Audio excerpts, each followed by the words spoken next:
Hello there, it's James Arnold Taylor, the voice of Obi-Wan Kenobi, Johnny Test, Fred Flintstone, and one of my personal favorites, Leonardo, and you are listening to Epic Tales from the Sewer. It's totally awesome, turtle power, go, go, go!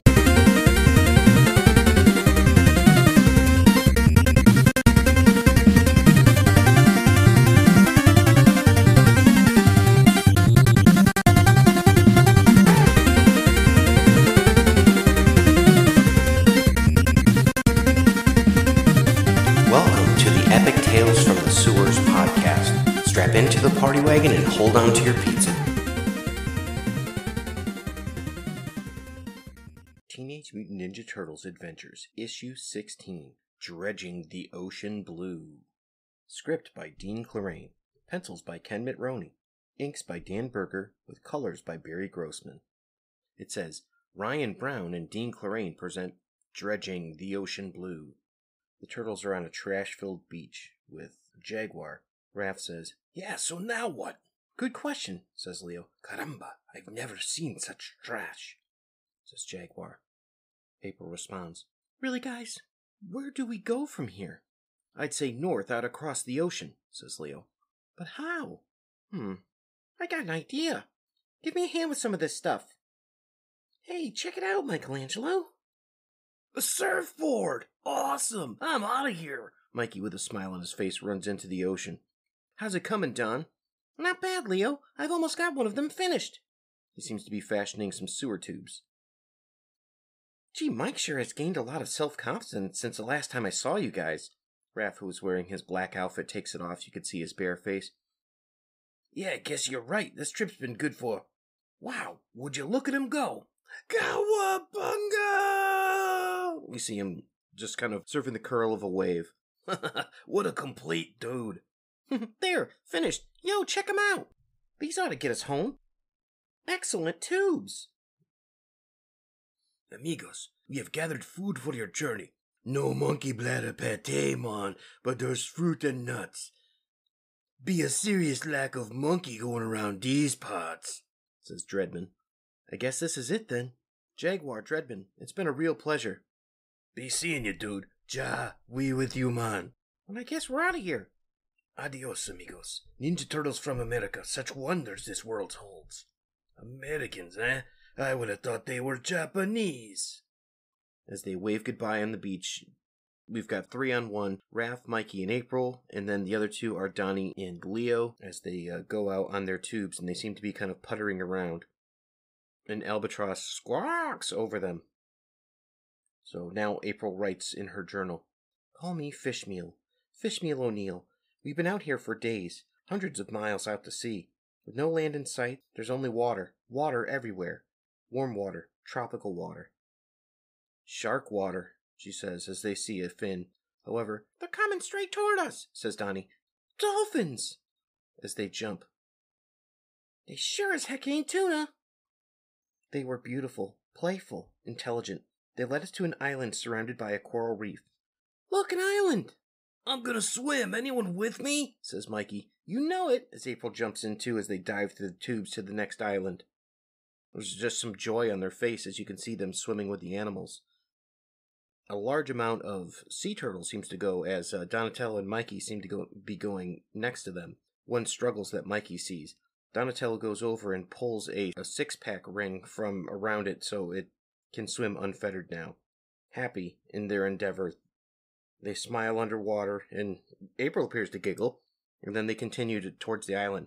I love this, Leo. I really love seeing the world. I'm glad to hear you're happy, Raphael. Me, I can't wait to get home and see Master Splinter. I found myself thinking about him a lot lately. So have I. Sounds messed up, but I almost feel as though he's watching over us today. Perhaps he's thinking about us as well. Hey, Raph, it's been a while since the others have come up for air. Look, the birds are flying away. That's not all, brother. You can see a large silhouette beneath the water, something big, rising really fast. Whoa, real fast! Looks like a submarine. It's got the three of them, April, Donatello, and Mikey, in its grasp. As it comes up, it's got a big red fin on the back, and it looks like a kind of like Shredder's spaceship. With a swap of its other hand, it knocks down Raph and Leo. then picks them up quickly in its other grasp and throws them into a hatch inside with an oof and a slam. Gangway! Yow! Unbelievable! Feels like we're going down. Definitely. Feel the walls. See if there's any way out of here. Nope. Oh, hey, sorry. Nope, there's nothing. Wait, listen, I think we're docking. Yep. Weapons at the readies, brothers. April, get behind us. I can take care of myself, thank you. We've docked. Forward fighting stances, everyone. Hi! Huh? Glub, glub, glub, glub, glub. This little, looks like a half-fish, half-crab sort of greets them. Who? He says he was just minding his own business like a sane glub glub, and now all this. Say what? He also bids you welcome, and so do I. Hey, it's that Manta Man who helped us stop the Shredder from destroying the Statue of Liberty. Who? My name is Man Ray, although some of you know me as Ray Fillet. I recognize you, April O'Neil, the TV news reporter.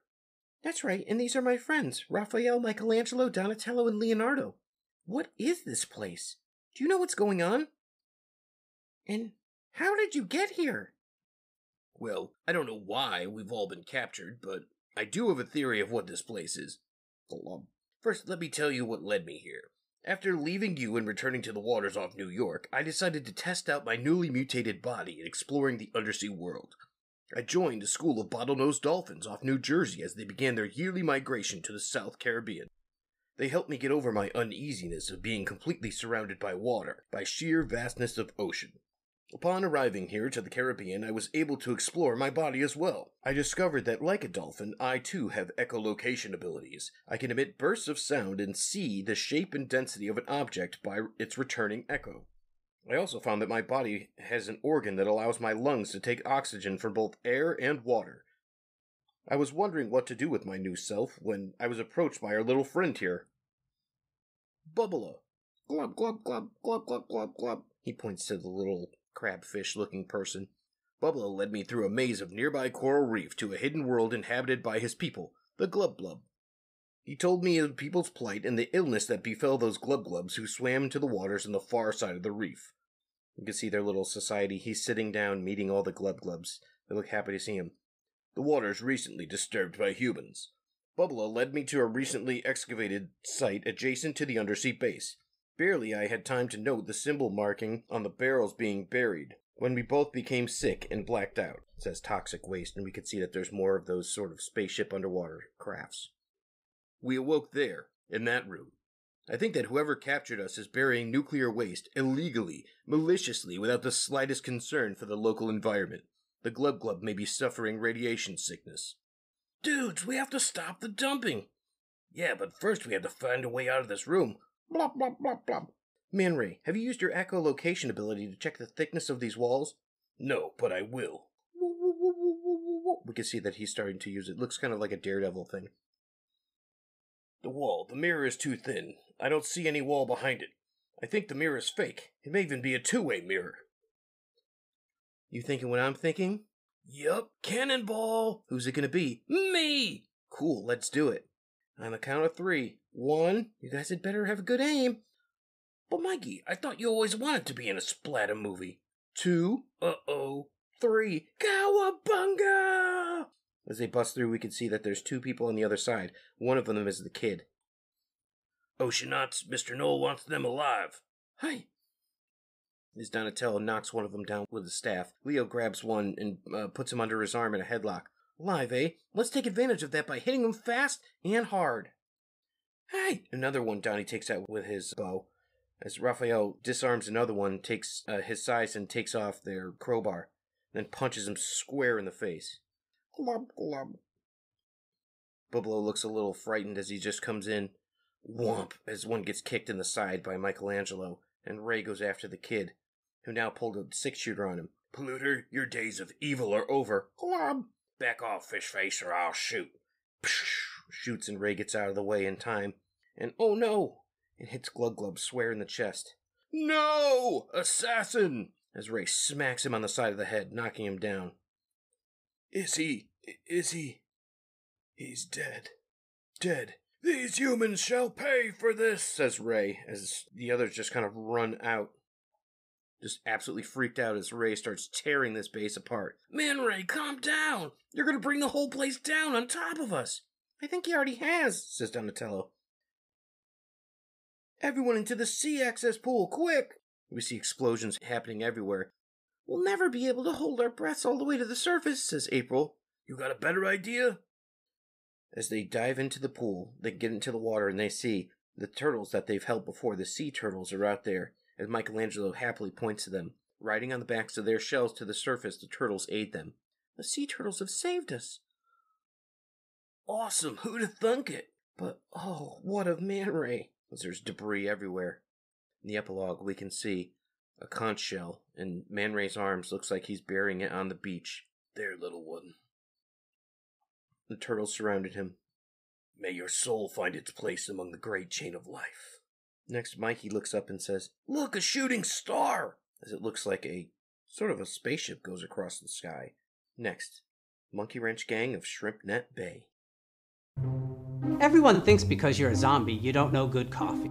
Well, they're wrong. We have very active lifestyles. It's not all wandering the countryside aimlessly or scaring passing motorists. And we all love a good cup of joe. And there's only one brew that gets my seal of approval. Deadly Grounds coffee is my guilty pleasure. Bold, robust, delicious. It's coffee that can wake the dead. With over a dozen different roasts and flavors, Deadly Grounds can satisfy the most finicky of coffee addicts. The aroma is so intoxicating. It brings all of my neighbors out of the woodwork. Deadly Grounds coffee.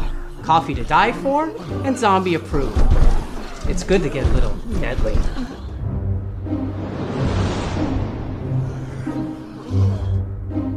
Use the front door!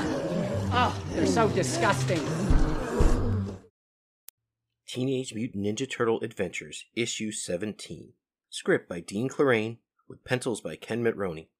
Cleanups by Buzz McKim. Inks by Dan Berger. Color by Barry Grossman. Letters by Gary Fields. Ryan Brown and Dean Clarraine present Fight the Power. We start off with a bit of a prologue here. Shooting stars, meteors, the same thing. Pieces of extraterrestrial matter glowing from the friction and heat from entering the Earth's atmosphere. Some belong to passing storms of meteor showers. Others are fragments of asteroids whose orbits pass near our own. Some are made of metal, like nickel or iron, others of stone. This one is quite unique. This one is alien. That shows the streaming orange coming off of a meteor that's going into the Earth's atmosphere. We have entered their stratosphere unharmed. Penetrating the southern ozone hole was proven wise. We are smart. We do not like stinky ozone. Bean is happy. Is Skull happy? Yes, brother, I am quite happy. We have reached Earth, the planet promised to us by the shellless brain Krang before he was defeated by Cherube. You are smart. Our bodies are strong. Let us access the hive mind telepathically to contact Queen Maligna. She is all. Your Majesty, it is Skull and Bean. We have reached the planet Earth and await your orders. I am pleased. Now tell me, does the planet hold intelligent life? Intelligent. There is much life, my queen. The dominant one is human. It has choked the planet with its numbers and industry. They are not smart. To the point where their actions have begun to warm the planet itself. They slash their forests and burn atomic fuels while their new viruses gnaw at their flesh. They are not smart. Their bodies are soft. And the planet's ozone layer? It is deteriorating worldwide, especially as its poles. Ah, this is good, my Skull, my Bean. I can almost taste the world's suffering.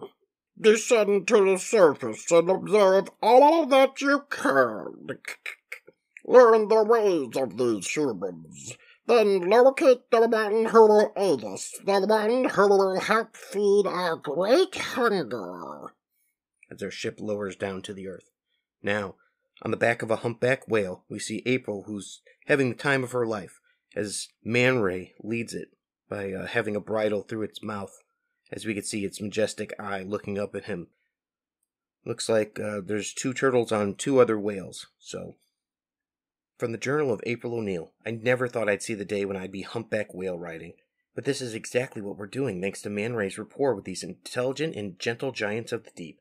Man Ray has shown us so much about marine life. We've learned about the humpbacks, how they follow the same migratory highways from the warm tropical waters to the icy northern seas every year, traveling nearly 2,000 miles each way. Whales give birth to live young and nurse their babies just like people do, and although they don't have vocal cords, all humpbacks create hauntingly beautiful songs. It saddens me to think how endangered they are. No matter how much I lose myself in this ocean dreamscape, I often find myself thinking of the letter N logo that I saw associated with that undersea base. I know I've seen it before, but where? April, turtles, we've arrived. The mouth of the Mississippi River. There, you can see the cityscape of New Orleans against the setting sun. The plan was to wait until nightfall before crossing the sea lines to New Orleans, where we would later hop a train north and eventually head home to New York City. Thank you, friends. May your journey be safe, and the plankton pure and plentiful. That was just too cool, Ray. How'd you know to do all that? Public television. Gee, maybe that's why Master Splinter spends so much time in front of the tube. Shucks, and here I was thinking he just wanted to watch me, says April as she dives into the ocean. Yee-haw! Mikey and Leo jump in behind her, followed by Raphael and Donatello. I remember this oil tanker, how it spilled its crude cargo into the sea, like so many others before it and after it.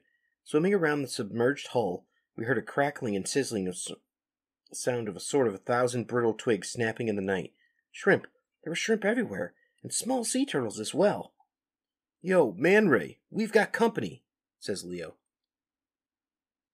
Shrimpers, shrimp fishermen, casting out their trawl nets, hoping to bring in the night's catch of shrimp. What is it exactly they're doing? They shouldn't bother us. We'd best stay out of their sight nonetheless. They're putting out shrimp nets that'll trawl behind their ships. A shrimp net forms a 100-foot-long conal sieve that trappers form a 50-foot-wide mouth to narrow closed end. The shrimp get trapped within. Yeah, well, what about the other creatures like sea turtles? Shrimp nets are required by law to carry Ted's turtle extruder devices, a box with a grate that slides back and up to a trapdoor on a spring. Bars on the grate are spread widely enough to let shrimp flow freely into the end of the sack of that net. Fish and sea turtles, being larger than shrimp, bump against the bars and are deflected outward, through the hinged door and then out into the sea, free, says Man Ray as he holds a turtle. That way, turtles like this Kemp's Ridley sea turtle won't drown and die. All 5 turtle species found in America's coast are endangered, and Kemp's Ridley is the most seriously so. Prior to the 1960s, the Kemp's was exploited for its eggs. Mule trains would carry hundreds of thousands of eggs to market. Thousands of females were caught offshore and cut open just for their eggs. A generation ago, there were 40,000 Kemp's Ridleys. Today, there are less than 500. That's why Teds are so vital to their existence. April takes the turtle and puts it gently back into the ocean, who seems to smile at her. I'd like to see one of these turtle extruder devices in action, Man Ray. Will you show me? Of course, he says to April as he grabs her on his back and just whooshes away. Hey, don't invite us or anything. Sheesh. I just thought of a weird idea. Why don't we try to contact Master Splinter psychically? I'd be into it. Then let's join together and clear our minds of all but one thought. Let us think only of our sensei, says Leo. Of Master Splinter. As the moonlight hits them, they sit cross-legged in a circle, trying to contact their master. Master Splinter! Splinter wakes up. My sons! Underneath the water, April and Man Ray look into the nets as they can see them trawling behind. Man Ray can see, oh no! The nets don't have extruder devices! And they can see the turtle that they let go is free. Such disregard for life must cease! As he jumps up into the water and jumps onto the ship. On behalf of those turtles still alive within your deadly catch, I order you to reel in your nets now. Says the pirate-looking eye-patched guy on top of the ship, holding a club with a harpoon for a peg leg. Avast ye, hellspawn! Begone to whatever bottomless pit birth thee! Begone before the cold steel of my hungry harpoon taste thine flesh! Never!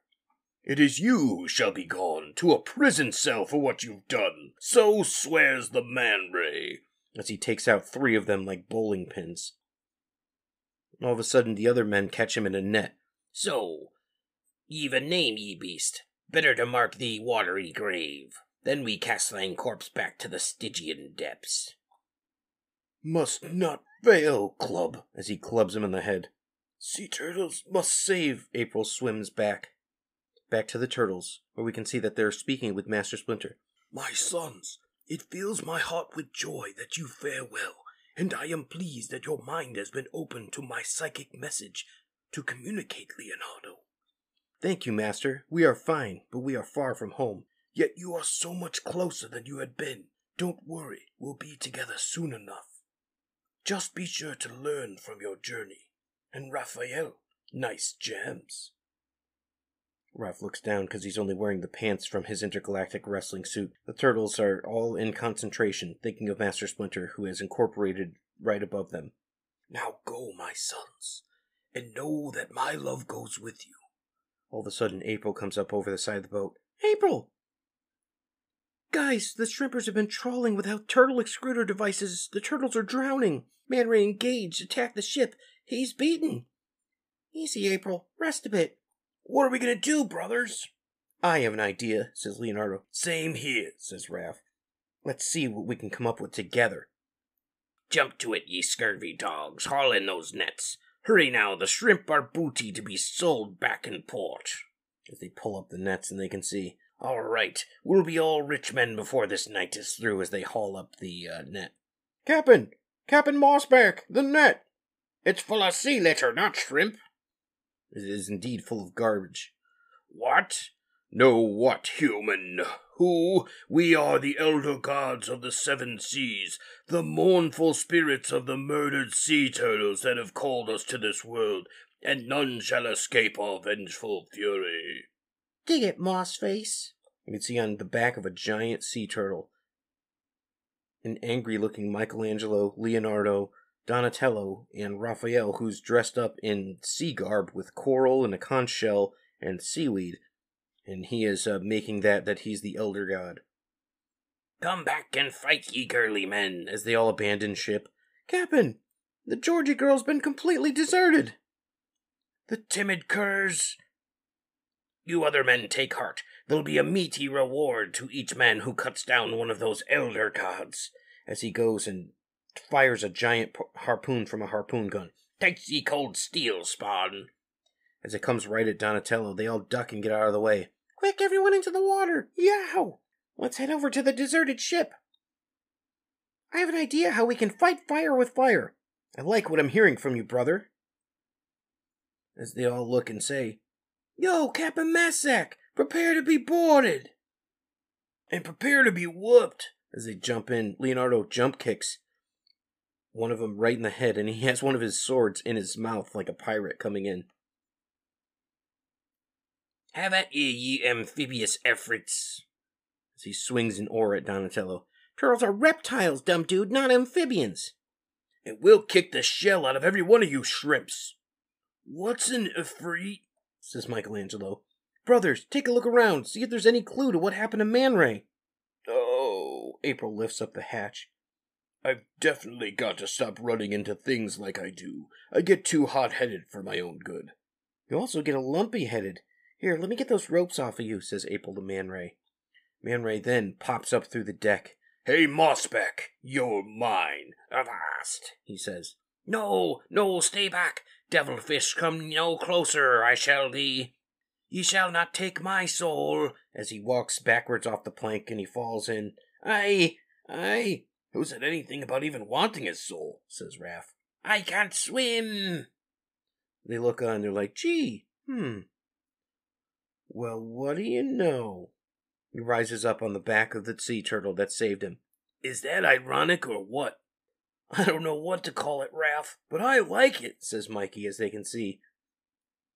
Epilogue, New York City. Mr. Null, Sir Kid Terra has arrived to report the deep dump operation. About to send him in. I can explain everything, sir. You see, it was those ninja creatures. They were much more power. Shut up, kid. You messed up big time. We'll discuss it later. Even how. Right. I'd like to introduce you to my new business associates, Skull and Bean. They're looking for a good real estate investment. We like your planet. Next, return to New York. Next up, Teenage Mutant Ninja Turtle Adventures number 18. It's called Mondo Metal. And this was one of my favorite introductions of one of my favorite characters, Mondo Gecko. Ryan Brown and Dean Clarane present Mondo Metal, with script by Dean Clarane, pencils by Ken Mitroni and Marlene Becker, inks by Dan Berger, letters by Gary Fields, editor Scott Fulop, managing editor Victor Gorlick, with colors by Barry Grossman, music by Merciless Slaughter, transcribed by Dan Edwards. We start off with the cover, which shows Michelangelo just shredding it in a half pipe with Mondo Gecko. From the Journal of April O'Neil. Sad day, for today we bid well to our friend Man Ray. It was shortly after defeating Cap'n Mossback when several dolphins arrived and told Ray of stars that had fallen from the sky, stars that continued to shine deep beneath the sea, and so Man Ray left us to investigate. While we headed over to the New Orleans train yard. Sneaking around unseen is easy when you've been trained in the ninja art of invisibility. The hard part was finding a train headed to New York.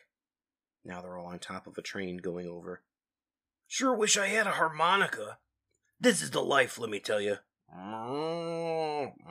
As they pass cows, you can see that Raph is just enjoying the top of the train as April's hair is whipped back. Mikey's sitting next to her, and then Leo and Donnie just seem to be enjoying themselves. We saw many cool sights and interesting sights passing through the South. Speaking to one another was difficult due to the strength of the wind constantly pressing against us as we traveled so mainly in silence. At times I tried to imagine what the guys might be thinking. Leo is, of course, thinking of Splinter, Mikey thinking of pizza, and Donatello, who is thinking of the land with the dinosaurs, and Raph is just thinking of spending time on that beach. Barely 2 days out of New Orleans, we found us whizzing past the oil and gas refineries of New Jersey. Within minutes, we reached New York. Into the sewers they go. P.U., what's that smell? Home, says Leo. Not quite. We still have a mile to go, I think. Does anyone know exactly where we are? We're somewhere in the Northwest Battery Park. If we continue and due east, we should start hitting familiar territory. Sounds like the proverbial plan, says April. You're right, Don. I think I know where we are now. We're real close to the Shredder's headquarters. Hey, I hear music coming from that direction. We can see that there's some notes, so let's check it out. Who dumped all this waste? Shredder. We've been here before. Sounds like metal. Metal music. We can see that there's bars that show down on the bottom. So bars that show for music in between this. This is where Michelangelo creamed that souped-up foot soldier. Shucks, what can I say? It's definitely metal, and I can hear singing. We see some words that show now, some lyrics. Staring blankly down across the scene, only black and blue, there is no green. It's coming from Shredder's headquarters, but he's supposed to be in jail. The manhole's still open, just like we left it. Weapons at the ready, brothers. I don't know, dudes. This leads to that room where we were captured by those creepy aliens, the Sons of Silence. Yeah, but they're gone, Mikey. Cherubi and Leatherhead bashed them.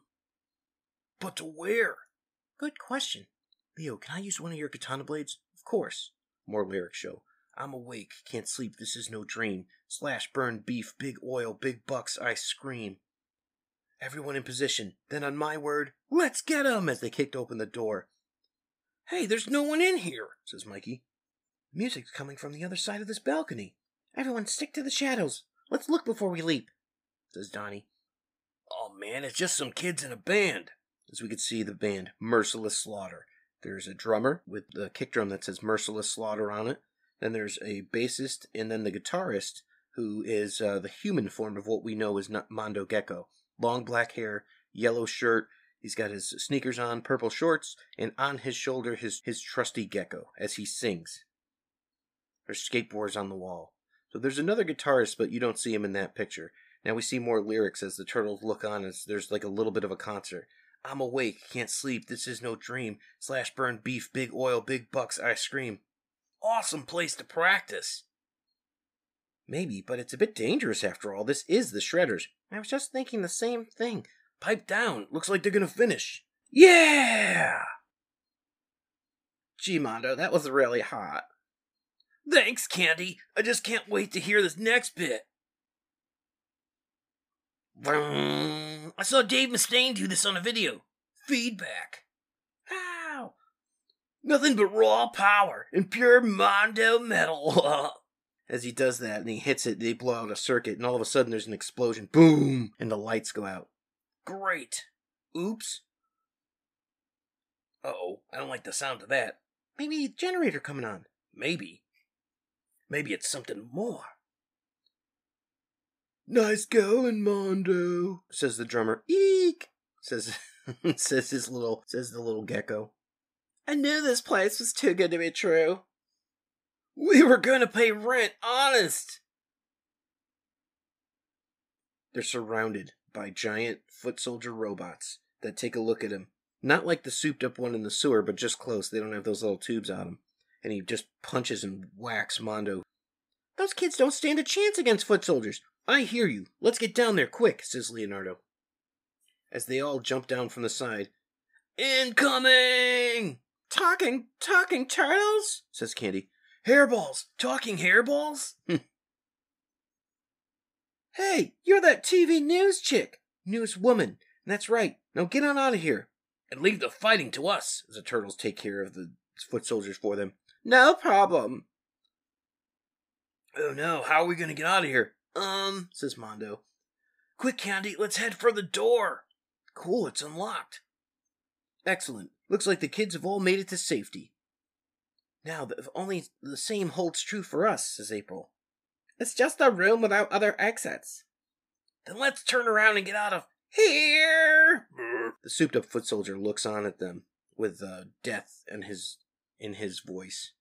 I wouldn't worry about it. We're doing fine. Sure, as long as there aren't too many more, this could be tiring after a few hours. Mondo! As it smacks Mondo to the side into a barrel of toxic waste. Heads up! Yeah, after all, April, they're just a bunch of wimpy robots. Death. The giant souped-up super soldier runs with Candy. Oh, don't tell me I'm bleeding. No way, it's just some funky gunk. So it says mutagen on it, and it's poured over the top of Mondo's head. Wow, would you look at that thing go? That poor girl, how will we ever catch them? Hey, where's the other kid? Says Leo. Then again, maybe this gunk isn't so harmless. It seems to be on his hand. We'll check on him while you guys take care of the remaining foot soldiers. No! Uh-oh. Not my best pair of jeans! As a tail rips through it and he starts turning green. Rip. Bummer. Kinda rad, though. Well, I bet things could have been a lot worse. We see now, this is the first panel that we get to see Mondo Gecko in the flesh. Dude, I think things just got a whole lot worse. Death. As he takes Candy and the super foot soldiers slamming Donatello into the wall. Candy! We gotta stop that thing! But it's so fast. Not for long. Come on, dude, grab those wheels, Mondo says to Michelangelo. Speed is the need. I'm gonna rescue my girl. There it is. Then it's as good as got, bro. So, was that the same goo that turned you guys into a turtle guy as well? Yeah, except I started off life as an ordinary turtle, man. Not a human like yourself. Look, the foot soldier's scaling those girders like Spider-Man. Watch me board, dude. Death. While I show this deadhead a few things about climbing. Mondo actually sticks to the walls and he's following up after him. It says 20th floor. Let's dance, Rust Bucket. Mondo, is that you? You aluminum, you freak, you lunchbox, you rice-burning, robo-flipping, hunk of silicone injection, scrap metal rejection. As he slams into him with the back of his skateboard, knocking him off with a tail swipe, too, off the 20th floor. Time to knock your block off my block, that is, and let gravity do the rest. As he lands after the 20th floor on the ground, just shattering, and all his pieces and head and arm and limbs seem to go flying. Kinda reminds me of Raphael's last alarm clock. Mondo, it's really you, isn't it? Afraid so, Candace. I don't think I can deal with you like this. Life isn't meant to be a slow dance, babe. You gotta sit this one out.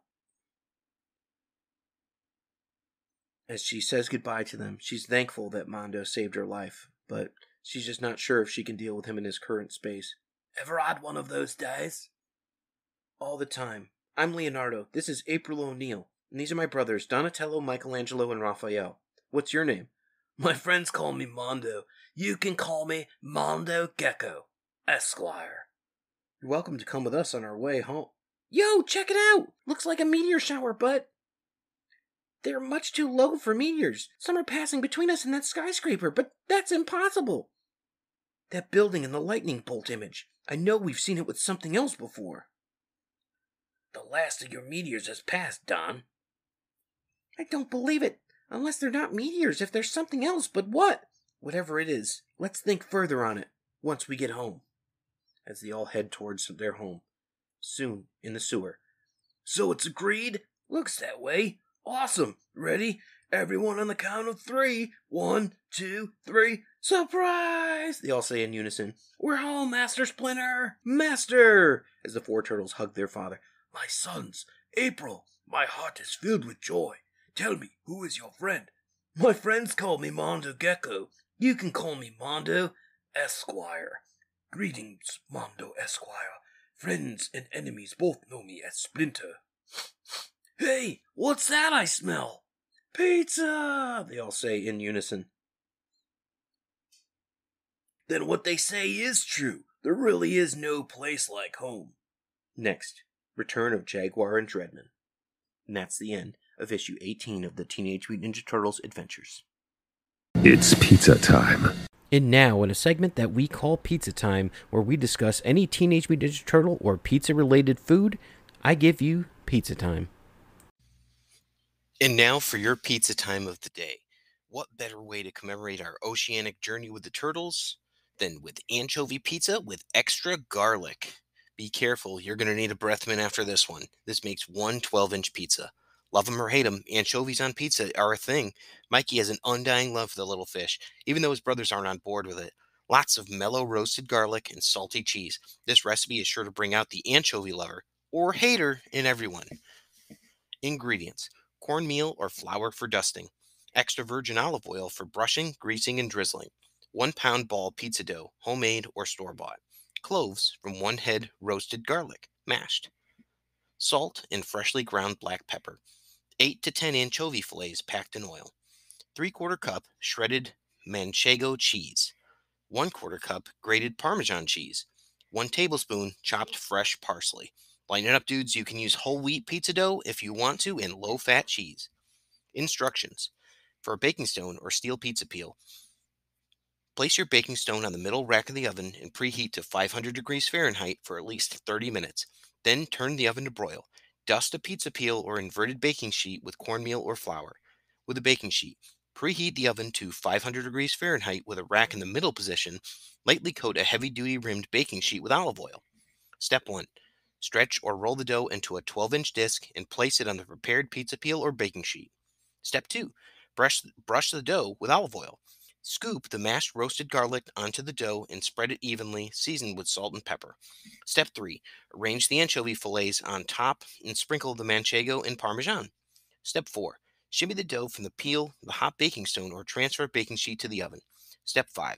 Bake until the crust is golden and the cheese begins to brown in spots. 6 to 8 minutes on the baking stone, 10 to 15 minutes on the baking sheet. Step 6. Remove the pizza from the oven, let it rest for 5 minutes. Sprinkle on the parsley and give the pizza a little drizzle of olive oil, slice and serve. Now, if you're asking how to roast the garlic, my suggestion is you make a small pouch out of aluminum foil and you take the cloves of garlic, you throw them in there with a little salt, a little pepper, and some olive oil.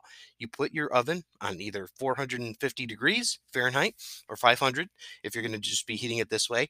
You put it in a center rack position on a baking sheet, and then you let it roast for about 12 to 15 minutes, and then you pull it out. When you pull it out, you should be able to just mash it down. That should help you complete this recipe. And that has been our pizza time. Anchovy pizza with extra garlic. Cowabunga, dudes! Yikes! This could be the end! Are you talking about Slash, the twisted mutant turtle from Dimension X, latest member of the Evil Foot Clan? Or Triceraton, Shredder's mutant enforcer? No. Well, surely you don't mean Mondo Gecko, the skateboarding good guy lizard or Fugitoid, your waxed-out robotic buddy with the short circuits? So, what's the problem? They left the anchovies off my ice cream pizza! Teenage Mutant Ninja Turtles. From Playmates! Thank you for listening to the Epic Tales from the Sewers podcast. The Teenage Mutant Ninja Turtles were created by Kevin Eastman and Peter Laird. This podcast has no affiliation with Eastman, Laird, Mirage Studios, IDW Studios, Archie Comics, or Nickelodeon Studios. This podcast is a member of the Dorkening Podcast Network. Check out thedorkening.com for other podcasts. Epic Tales from the Sewers is recorded by Justin Cooper and Eric Will.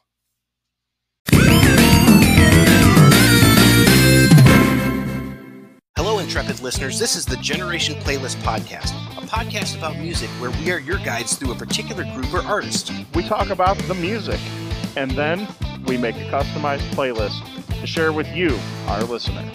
And you can check us out wherever you listen to podcasts and find our playlists on Spotify.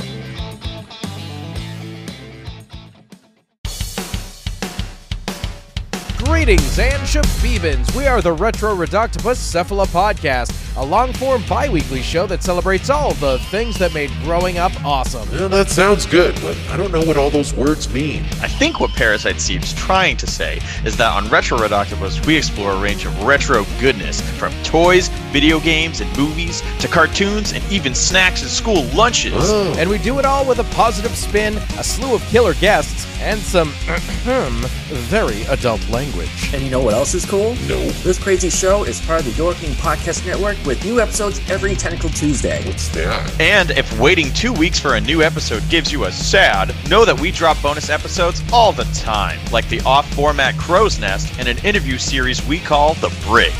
You can listen to Retro Reductopus on Apple Podcasts, Spotify, Stitcher, or any app that's cool enough to carry the only show that celebrates all the things that make growing up awesome. It took me 10 years to make the perfect man cave. And then we took it over. And we made it into the multiversal chamber. Then I started my own podcast. And we took that over too. And we're the co-hosts, the Multiverse Kids. Yeah, and I'm the dad, the geeky dad. And every week, we what? We review the movies, shows, and books, games, and toys. Yeah, and sometimes we even have a special guest. So, join us every week on the Geeky Dad Podcast.